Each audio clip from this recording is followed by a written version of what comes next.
अभी हम हैं भारतीय जनता पार्टी की रैली में और यहाँ के जो कार्यकर्ता हैं बीजेपी के रानू प्रताप राणा जी से मुलाकात हुई और बात उनसे करते हैं। और सबसे पहले सवाल होगा रानू जी, जो अभी यहाँ पे रैली हो रही है, राजभरों का नेता कौन, ओम प्रकाश राजभर या अनिल राजभर? देखिए, सबसे पहले मैं आपको ये बताऊं कि जो आपकी ये खेल नीति है, जो ग्राउंड लेवल पे ये सच्चाई को दिखाती है और मैं भी इसको देखता रहता हूं और बहुत अच्छी आप रिपोर्टिंग करते हैं, इसके लिए आपको धन्यवाद। और आपने कहा राजभरों का नेता कौन? देखिए, नेता जो है किसी समुदाय का नहीं होता, बिल्कुल नेता पूरे समाज का होता है, ठीक है। अगर कोई व्यक्ति विशेष, जाति विशेष नेता बना के रहेगा तो मात्र उसकी सीमा बहुत ही छोटी होगी और उसकी मानसिकता भी छोटी होगी।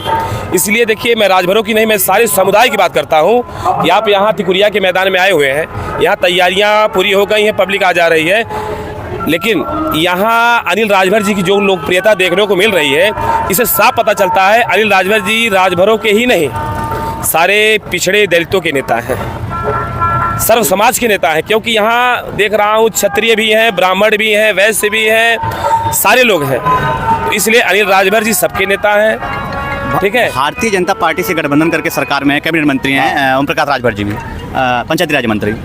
क्या ऐसा नहीं हो सकता था कि आज सारा कार्यक्रम यहीं पे हो, वहाँ पे ना हो? देखें, ओम प्रकाश राजभर की एक अपनी अलग पार्टी है, वो भारतीय जनता पार्टी के साथ गठबंधन किए हैं, ठीक है।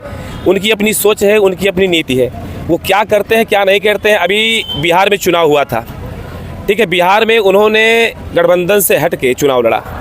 भारतीय जनता पार्टी अलग चुनाव लड़ी, वो अलग चुनाव लड़ी, लेकिन उनकी औकात, उनकी स्थिति वहाँ की जनता ने बता दी कि तुम्हारी क्या औकात है, देखो तुम, यही तुम्हारी औकात है, ठीक। और रही ये बात कि वो तो भारतीय जनता पार्टी की कृपा मानिए कि भारतीय जनता पार्टी का उपकार उनके ऊपर है, नहीं तो अभी ओम प्रकाश राजभर भारतीय जनता पार्टी से अलग हो जाए तो चिथरा होकर घूमेंगे, उनको पूछने वाला कोई है नहीं।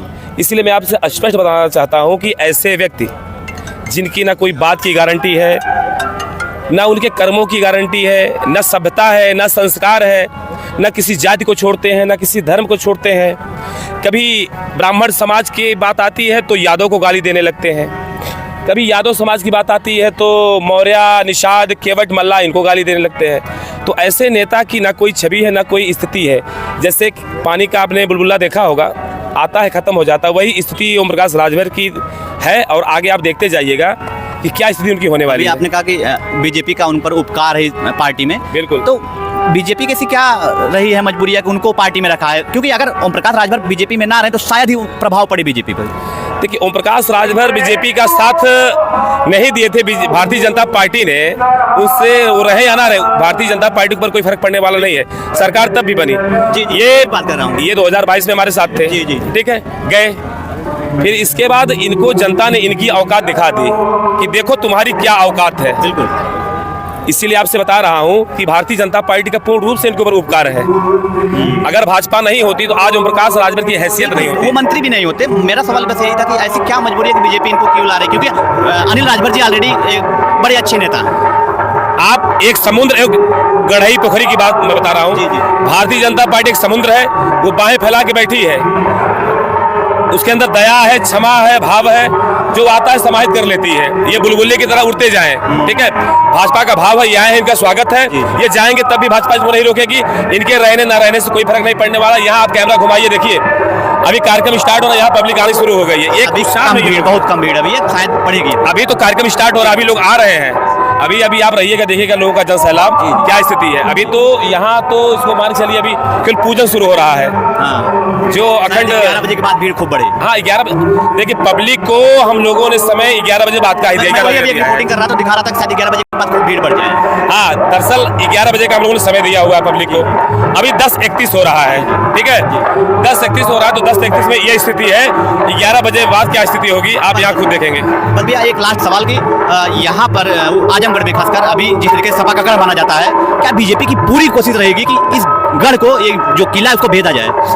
देखिए, भारतीय जनता पार्टी का प्रत्येक कार्यकर्ता गढ़ को नहीं मानता, आजमगढ़ खुद गढ़ है। जी जी, बिल्कुल। यहाँ के जो आजमगढ़ को जिन्होंने बनाया है, जिन्होंने बसाया है, तमाम साहित्यकार रहे, तमाम इतिहासकार रहे, यहाँ से खेल जगत में बहुत लोग गए, यहाँ से लोगों ने नाम किया, ये उनका गढ़ है।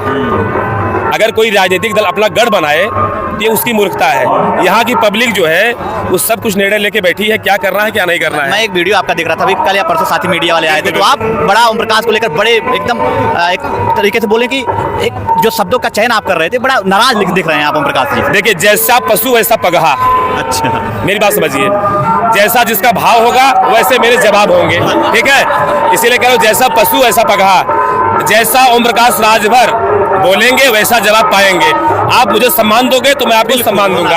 अगर आप मेरे खिलाफ, मेरे दल के खिलाफ, मेरे नेता के खिलाफ बोलोगे तो आप भी सुनने के लिए तैयार रहो। बहुत बहुत धन्यवाद आपका, आप हमसे जुड़े। आप